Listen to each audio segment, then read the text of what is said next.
I'm the National Communications Director for the Southern Christian Leadership Conference. But I'm here kind of representing People's TV as a board member, but also black journalism as a whole.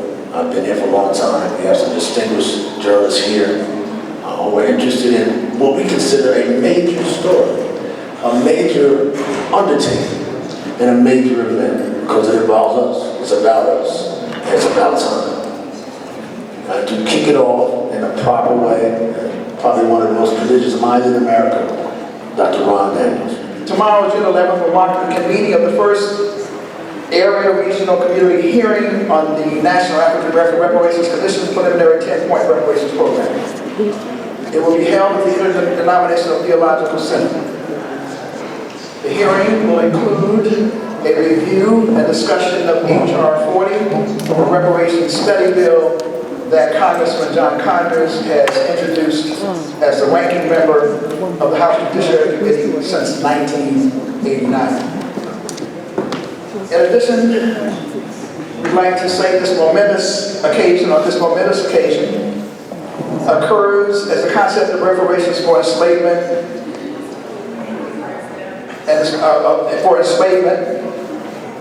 and discriminatory policies and practices which have damaged black families and communities is exploding into the national discourse in a manner unprecedented in recent history.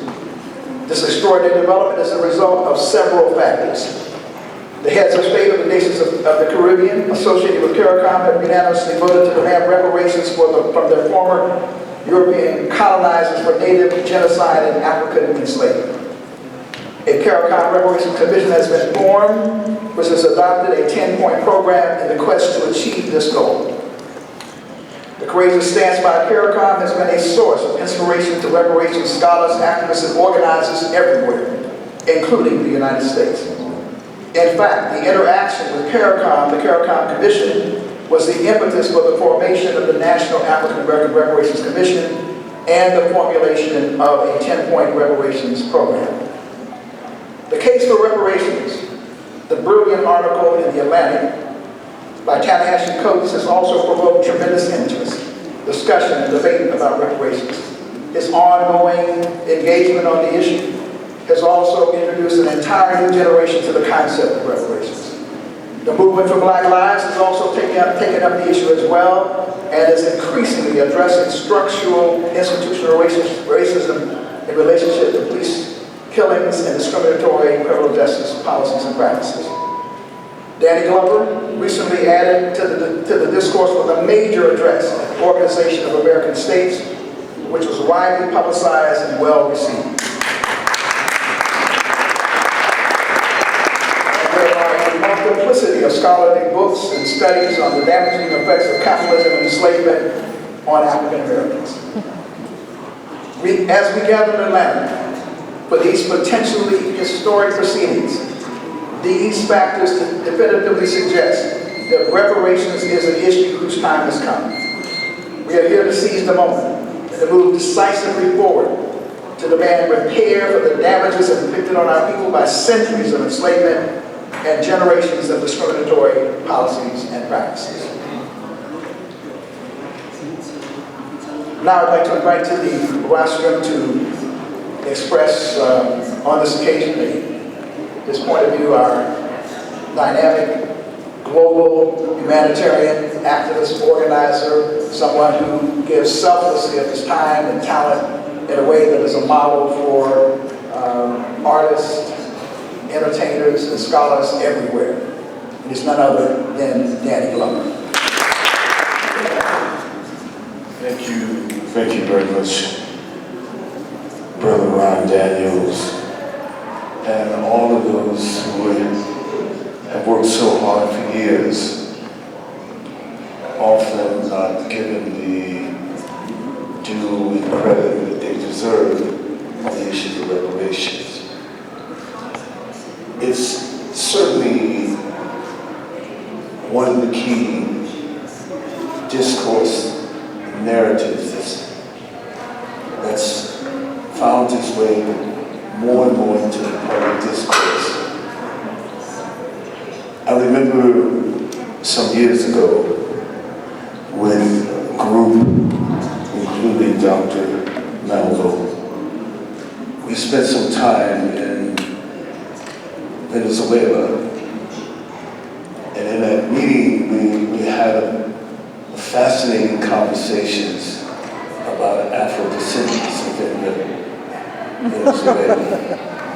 We were invited there as members of the board of Trans-African Forum to really talk about, and first of all, to celebrate Martin Luther King's birthday in January. But certainly the discussion around how Afro-descendants had been left out of the Venezuelan Constitution was important to hear. The president, Hugo Chavez, said quite frankly, in our 1990 Constitution, we took care of them. We looked after indigenous people, but we did not look after Afro-descendants. And at first he pointed to his head and said, "Look at my hair. My grandmother is African." As we began to hear the discourse around the Americas, culminating most recently with the actions of CARICOM, we find that our voice here is critical to the discourse.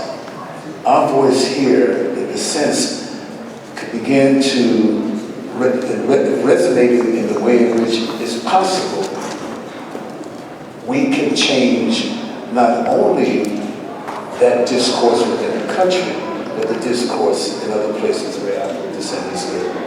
So it's critical for us at this particular point in time, given the landscape of this electoral process, to begin to fight and begin to insert our will around reparations as a national nation imperative, a national imperative.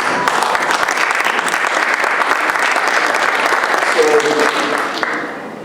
as excited as we've all been about what is happening during this electoral process, knowing that this excitement came about by many ways and many voices, whether it was the Occupy movement, whether it's Black Lives Matter, whether it's the Colorful Change and Dream Defenders, all the groups that were mobilized, primarily young people, have allowed us to begin to nurture this issue and place this issue right at the forefront of any discussion.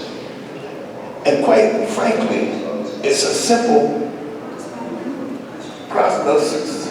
It's a simple, how would you say, construct, if it is saying. All we have to look at is at the indexes of African American life in this country, period.